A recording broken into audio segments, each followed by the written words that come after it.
இந்த கலர் பிரியாணி போடும் அது சாப்பிட்டா ஏன்னா டேஸ்டா இருந்துச்சு.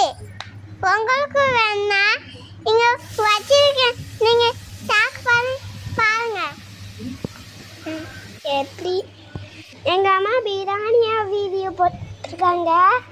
அதை பார்த்து நீங்களும் செய்யுங்க. நல்லா சுவையாக டேஸ்டாக இருந்துச்சு.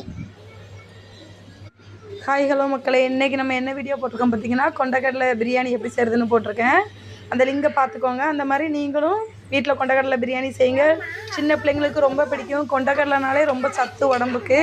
பிள்ளைங்க வந்து நார்மலாக கொண்டக்கடலை சாப்பிடாதுனாலும் இப்படி ஒரு பிரியாணி இல்லை ஒரு கூட்டு அந்த மாதிரி நீங்கள் பண்ணி பிள்ளைங்களுக்கு கொடுத்தா உடம்புக்கு ரொம்ப ஆரோக்கியமாக இருக்கும்.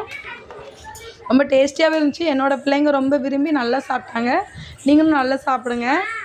எனக்கு தெரிஞ்ச வரைக்கும் பிரியாணி இப்படி தான் நான் போடுவேன். நீங்கள் எப்படி போடுவீங்கன்னு எனக்கு தெரியாது. நீங்கள் போட்டுட்டிங்கன்னா அதையும் எனக்கு எதுவும் போடாமல் விட்டுருந்தாலும் நீங்கள் அதை எனக்கு கமெண்ட் பண்ணுங்கள். வாங்க சாப்பிட்லாம்.